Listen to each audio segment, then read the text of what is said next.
வணக்கம் மகளே. இந்த வீடியோவில் நம்ம என்ன பார்க்க போகிறோம்னு பார்த்தீங்கன்னா, சிங்கப்பூர் சலூன் அப்படி இந்த படத்தை பற்றி பார்க்க போகிறோம். வாங்க பார்க்கலாம். படத்தோட ஸ்டார்டிங்கில் பார்த்தீங்கன்னா, ஆர்ஜே பாலாஜி வந்து ஒரு தூக்க மாத்திரை வச்சு நான் வந்து சாக போகிறேன் அப்படின்னு ஆரம்பிக்கிறாரு. சாக போகிறேன்னா அவங்க வந்து கடைசி அவங்க வாழ்ந்த வாழ்க்கையை வந்து நினச்சி பார்ப்பாங்கள்ல, அதுமாரி நானும் நினச்சி பார்க்க போகிறேன் அப்படின்னு வந்து ஃப்ளாஷ்பேக்கை சொல்கிறாங்க. அங்கே ஸ்டார்ட் ஆகுதுங்க. சின்ன பசங்க வந்து சரியான காமெடி பண்ணிங்கன்னு டைலாக்கு ஒரு நல்லா கொண்டு போனாங்க ஸ்டார்டிங்கு. அதுக்கப்புறம் பார்த்திங்கன்னா அப்படியே வளர அவங்க லைஃப்பில் சேஞ்சஸ் அதுவும் கொண்டு வந்திருக்காங்க. இது மட்டும் இல்லாமல் இதில் வந்து ஆர்ஜே பாலாஜிக்கு வந்து ஹேர் ஸ்டைலர்ஸ் ஆகணும் அப்படின்னு சின்ன வயசுலேருந்தே ஆசை. அது கடைசி வரைக்கும் அது நிறைவேறிச்சா இல்லையான்றது அந்த படத்தோட கதை. இதில் வந்து பார்த்திங்கன்னா ஒரு ட்ராவல் லவ் ஸ்டோரியெல்லாம் கொண்டு வந்திருப்பாங்க. அது வந்து ஒரு சின்ன பாட்டான லவ் ஸ்டோரி நல்லாவே வந்து கொண்டு வந்திருக்காங்கன்னே சொல்லலாம். அதுக்கப்புறம் மேரேஜ்.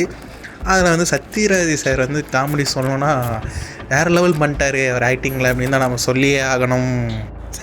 சத்யராஜரோட அந்த பார் காமெடி ஒன்று வரும் பாருங்கள், அதெல்லாம் வந்து அல்டிமேட்டு தேட்டரில் அந்த அளவுக்கு பண்ணிட்டாங்கன்னு தான் நம்ம சொல்லணும். ஃபஸ்ட் ஹாஃப் ஃபுல்லாகவே பார்த்திங்கன்னா ஃபுல் அண்ட் ஃபுல் வந்து காமெடி ஃபன்னு ஜாலியாக கொண்டு போயிட்டாங்க. எங்கேயுமே எந்த ஒரு இதுவுமே இல்லை, நமக்கு வந்து போர் அடிக்கலை.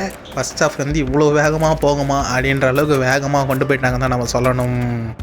செகண்ட் ஹாஃப் பார்த்திங்கன்னா அதுலேயும் கொஞ்சம் லைட்டாக காமெடி ஆரம்பித்து அதுக்கப்புறம் கதையோக்கு நோக்கி போகிறாங்க. அப்போ தான் வந்து முக்கியமான ஒரு விஷயங்கள்லாம் சொல்ல ஆரம்பிக்கிறாங்க. அவர் சாகிறதுக்கு அந்த கதையெல்லாம் சொல்லி முடிச்சுட்டு சாகும்போது ஒருத்தர் வந்து வாழ்க்கைனா இது மட்டும்தானா இவ்வளோதானான்னு அவரை வந்து ஒரு மோட்டிவேஷன் பண்ணி விடுவார். அவர் சொல்கிற ஒரு 5 நிமிஷம் அது யாருன்னு பார்த்தீங்கன்னா அரவிந்த் சாமி தான். அவர் வர அந்த 5 நிமிஷம் பார்த்திங்கன்னா நல்லாவே இருக்கும். ஒரு வழிப்போக்கன் சொன்னால் எப்படி இருக்குமோ அந்தமாரி சொல்லியிருப்பாங்க. அந்த 5 நிமிஷம் சீனுக்கு அப்புறம் அவர் யோசிக்கிறதும் அவர் வாழ்க்கையும் பயங்கரமாக மாறும். இந்த பயங்கரமாக மாறி கடைசியில் இந்த ஹேர் ஸ்டைலர்ஸ் ஆனாரா, அந்த சிங்கப்பூர் சலூனை ஓப்பன் பண்ணாரா அப்படின்றது தான் இந்த படத்தோட கதை.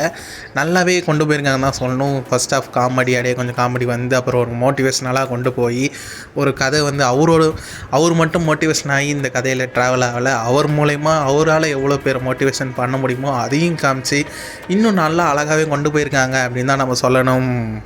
இந்த படம் வந்து எப்படி இருக்குன்னா, எல்லாருக்குமே ஒரு முக்கியத்துவம் இருக்குது, எல்லாருக்குமே ஒரு ஸ்பேஸ் இருக்குன்னே சொல்லலாம். அவங்கவுங்களுக்கு கொடுக்கப்பட்ட காமெடி சீன்ஸு, சென்டிமெண்ட்டு, டான்ஸு எல்லாமே நல்லாவே பண்ணியிருக்காங்க. படமும் நல்லாவே கொண்டு வந்திருக்குன்னு தான் அப்படின்னு நம்ம சொல்லணும். ஆர்ஜே பாலாஜி பார்த்திங்கன்னா ஒரு படத்துக்கும் அவர் வந்து ஒரு மினிமம் கேரண்டி க்ரியேட் பண்ணிகிட்டே இருக்கார். இந்த படமும் பார்த்திங்கன்னா அது க்ரியேட் ஆயிருக்குன்னே சொல்லலாம். அது மட்டும் இல்லை, அவர் டைலாக் சொன்ன மாதிரி குடும்பங்கள் கொண்டாடும் வெற்றி அப்படின்னும் சொல்லலாம். எனக்கு என்னோட தாட் எப்படி இருந்துச்சு, நீங்கள் படம் பார்க்கும்போது எப்படி இருந்துச்சுன்றதை கமெண்ட் பண்ணுங்கள். வீடியோ பிடிச்சிருந்தா லைக் பண்ணுங்கள், ஷேர் பண்ணுங்கள், நம்ம சேனலை சப்ஸ்கிரைப் பண்ணுங்கள். நன்றி மக்களே.